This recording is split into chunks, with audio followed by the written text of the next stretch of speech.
वो बेचारे टांड पे चढ़ गए थे, इसलिए वो बच गए थे वहाँ।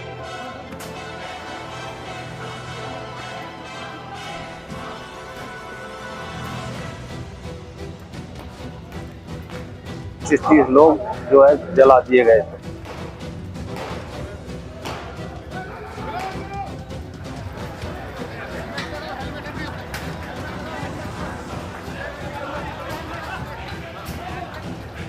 उत्तर प्रदेश का संभल पर दंगों के इतने दाग हैं, फिर भी संभल अब तक नहीं संभला है। संभल में सिलसिलेवार दंगों का चौंकाने वाला रिकॉर्ड है। संभल पर हमारी ये रिपोर्ट आपको 5 दशक पीछे ले जाएगी। तब ये इलाका जिला नहीं बना था, लेकिन मुरादाबाद डिवीजन में संभल का अपना इतिहास रहा है। हमारे वेद पुराणों में इस शहर का जिक्र शंभल नगर के रूप में मिलता है। 68 तीर्थों वाला वो नगर, जिसके पूर्व में चंद्रशेखर, उत्तर में भुवनेश्वर और दक्षिण में संभलेश्वर शिवलिंग विराजमान है। पुराणों में ये मान्यता है कि संभल ही वो नगर है जहां भगवान विष्णु का 10वां अवतार होगा। कल की भगवान धरती पर उतरेंगे, लेकिन आज संभल की धरती पर क्या हो रहा है? क्या इस प्राचीन सनातनी नगर की विरासत को ध्वस्त करने की कोशिश की जा रही है? इस सवाल का जवाब साल 1978 में छिपा है। वो साल जिसने सुलगाना शुरू कर दिया। 25 मार्च 1978, होली का वो दिन। संभल के आसमान में रंग गुलाल और होली की मदमाती गूंज दूर तक सुनाई दे रही थी।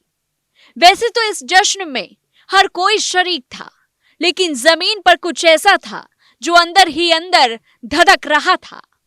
नापाक मंसूबों वाली एक जमात अफवाहों की हवा से उस चिंगारी से आग लगाने में जुटी थी। और आखिर होली के 4 दिन बाद 29 मार्च 1978 को संभल के गली मोहल्ले में ऐसी नफरत की आग फैल गई जिसे याद कर आज भी रोंगटे खड़े हो जाते हैं। संभल बाजार से लेकर सब्जी मंडी तक एक शाम में सब कुछ खाक हो गया। 40 से ज्यादा दुकानें जला दी गईं। उस आग में उन 2 दर्जन से ज्यादा हिंदू दुकानदारों को फेंक दिया गया, जिन्हें पहले लूटा गया था, मारा पीटा गया था और आखिर में हत्या कर दी गई थी। दंगइयों के उस नृशंस नरसंहार का पूरा ब्यौरा 1978 दंगों के पुलिस रिकॉर्ड्स में भी है, दस्तावेजों में भी है और उसके चश्मदीद आज भी हैं, जिनकी जुबानी हम आपको पूरी दास्तान बताएंगे।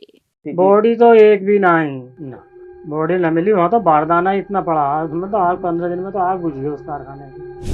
तो हाँ, उनकी तो साफ निशानी वही मिली ही, उनकी तो चूड़ी मिली ही हमारी मौसी की, और हमारे मौसा की मिली एक जूती, चमड़े की जूती पहने कर रहे थे वो। हमारे पिताजी का कोई निशान नहीं मिला। 1978 दंगों की पूरी कहानी बताएंगे, लेकिन उससे पहले बात होली के उस दिन की करते हैं जिसे कुछ कट्टरपंथी मुस्लिमों ने खून की होली बनाने की पूरी साजिश रची थी।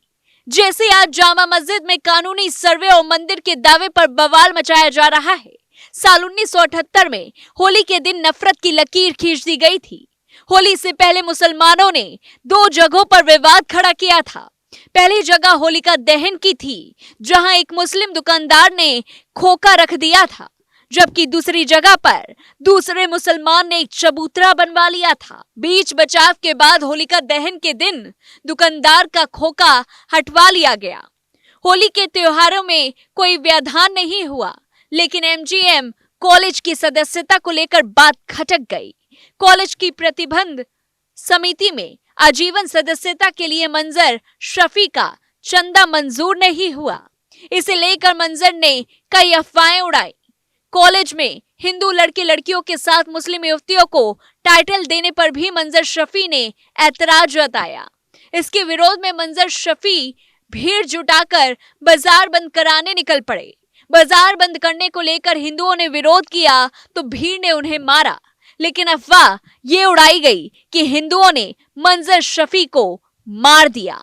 यह अफवाह खासतौर पर मुस्लिम आबादी के बीच फैलाई गई, जिसकी वजह से हुजूम के हुजूम लोग हथियारों के साथ गली मोहल्ले में निकल गए।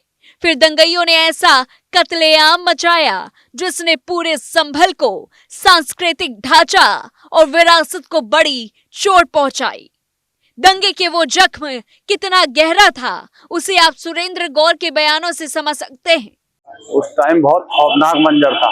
हम अपनी छतों पर देखा, सारे में आग ही आग लग रही थी। दुकानों 50 दुकानों जला दी गई थी और मुरारी लाल जी के फड़ में 25-30 लोग जो है जला दिए गए थे। एक हमारे यहाँ के ही थे सुभाष चंद, वो बेचारे टांड पे चढ़ गए थे, इसलिए वो बच गए थे। वहाँ जितने थे और सब मारे गए। दंगइयों की भीड़ ने कैसे उनके बेटे को खींच कर मार दिया। दंगइयों की खूनी भीड़ सिर्फ उनके बेटे तक ही नहीं रुकी, बल्कि उस दिन 30 लोगों को दंगइयों ने जिंदा जला दिया था।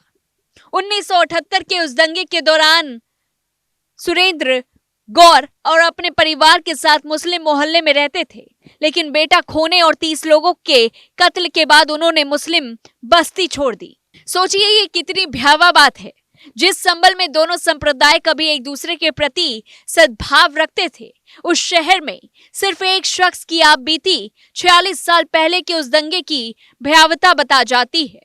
जबकि पुलिस रिकॉर्ड्स के मुताबिक 1978 के दंगे की शुरुआत में ही 184 लोग मार दिए गए थे। इनमें से कईयों के शव का कुछ पता ही नहीं चला। पुलिस रिकॉर्ड्स में 1978 का दंगा आजादी के बाद शहर में सबसे बड़ा दंगा था। साल 1947 में जब देश का बंटवारा हुआ, तब पश्चिमी और पूर्वी हिस्से में भीषण नरसंहार हुआ। यह हमारा साझा इतिहास है। दंगों की वो आंच संभल तक भी पहुंची, लेकिन 1978 जैसा भीषण दंगा तब भी नहीं हुआ। पुलिस रिकॉर्ड्स के मुताबिक 1947 से 48 में दंगे की 2 घटनाएं हुई थी, जिसमें 7 हिंदू मारे गए थे। इसके बाद 5 साल तक संभल सांप्रदायिक तौर पर शांत रहा। 1953 में शिया सुन्नी का संघर्ष हुआ था, जिसमें कई लोगों के मारे जाने की रिपोर्ट दर्ज कराई गई। 1958 और 1962 में हिंदू मुस्लिम दंगे की 2 घटनाएं हुई, जिसमें दोनों पक्षों के कुछ लोग घायल हुए। लेकिन 1976 में एक ऐसी अफवाह पर दंगा भड़का जिसमें 7 दिन तक कर्फ्यू लगाना पड़ा। 29 फरवरी 1976 मौलवी की हत्या की झूठी खबर। पुलिस रिकॉर्ड्स के मुताबिक वो मुस्लिम समुदाय में ये अफवाह फैली कि पेतिया गांव के मौलवी की हत्या एक हिंदू युवक ने कर दी है, जबकि जांच में पता चला कि मौलवी की हत्या मस्जिद कमेटी के झगड़े में एक मुस्लिम युवक ने की थी। लेकिन जब तक ये बात सामने आती, तब तक मुस्लिम भीड़ ने सूरजकुंड और मानस मंदिरों को नुकसान पहुंचाने के साथ मोहल्ला कोट पूर्वी में 2 लोगों की हत्या कर दी।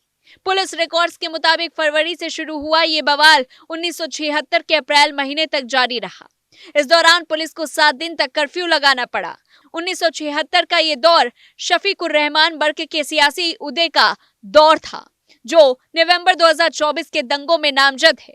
तब ये मुस्लिमों के युवा नेता के तौर पर उभर रहे थे। हालांकि पुलिस केस में इनका नाम नहीं है, लेकिन इनके साथ काम करने वाले मंजर शफी 1976 में भी नामजद हुआ और 1978 के दंगों में भी पुलिस रिकॉर्ड्स के मुताबिक 1976 में पैदा हुआ सांप्रदायिक तनाव ही 1978 के भीषण दंगों की सबसे बड़ी वजह बना। 1978 दंगे के सबसे बड़े सामूहिक संहार के चश्मदीद आज भी हैं। भोगेश्वर पाल और उनकी ताई कस्तूरी देवी ने 46 साल पुरानी कहानी बताई। भोगेश्वर पाल किशन लाल के पुत्र हैं, जो उस दिन मारे गए 24 लोगों में से एक थे। भोगेश्वर पाल बताते हैं कि किशन पाल अपनी पत्नी के साथ बेटे की शादी की खरीदारी के लिए बाजार आए थे। दंगइयों की भीड़ आती देख वो अपनी पत्नी के साथ बनवारी लाल की फर्द में छुप गए, लेकिन दंगइयों की नजर उन पर पड़ गई। भोगेश्वर आज तक उस दंगे को नहीं भूल पाए। उस दंगे में पिता के साथ बलवाइयों ने मां की भी हत्या कर आग में फेंक दिया था। बड़ी मुश्किल से उनकी लाश गहने और चूड़ियों से पहचानी गई। संभल की तारीख में साल तो बदलते रहे, लेकिन 1978 के दंगों के दाग ने कभी जख्म को भरने ही नहीं दिया। 1978 से लेकर बाबरी मस्जिद विध्वंस और उसके बाद साल 1995 तक दंगे भड़कता रहा, संभल सिसकता रहा। पुलिस रिकॉर्ड्स के मुताबिक 1978 से 1995 तक भड़के दंगों में 209 हिंदू मारे गए। ये वो आंकड़ा है जो साल दर साल हिंदू समुदाय में खौफ बढ़ता गया। नतीजा हिंदू आबादी का मुस्लिम इलाकों से पलायन। 1978 के दंगों से पहले खग्गू सराय में रहने वाले परिवारों से हमने संपर्क किया जो उस समय वहां रहते थे, लेकिन धीरे धीरे ये वहां से हट गए। उन्हीं में से एक धीरेन्द्र रस्तोगी का परिवार है। इसके मुख्य मुकेश बताते हैं 1978 में दंगे से पहले करीब 50 हिंदू परिवार खग्गू सराय में रहते हैं, लेकिन जान के डर ने अपने ही शहर में पलायन को मजबूर कर दिया। खग्गू सराय वो इलाका है जहां 1978 के दंगे सबसे ज्यादा कत्लेआम हुआ था। उस जख्म को कुरेदना आज भी आसान नहीं है, लेकिन कुछ परिवारों ने हमारे कैमरों के सामने पलायन का वो 46 साल पुराना दंश बयां किया। 1947 में संभल में 55% मुसलमान और 45% हिंदू रहते थे, लेकिन तब से लेकर अब तक डेमोग्राफी ऐसी बदली है कि अब यहाँ 85% मुसलमान हैं और सिर्फ 15% हिंदू। तो क्या संभल में मौजूदा तनाव की वजह आबादी का यही बदला समीकरण है? संभल में मुस्लिम समुदाय के बहुसंख्यक हो जाने का मतलब ये तो नहीं कि यहाँ हिंदू आबादी का रहना मुश्किल हो जाए। अगर ऐसा है तो संभल को एक बार फिर से संभलने की जरूरत है। इस पूरी रिपोर्ट को लेकर के आपकी क्या कुछ राय है, कमेंट बॉक्स में बताएं। तब तक के लिए देखते रहिए News1 इंडिया।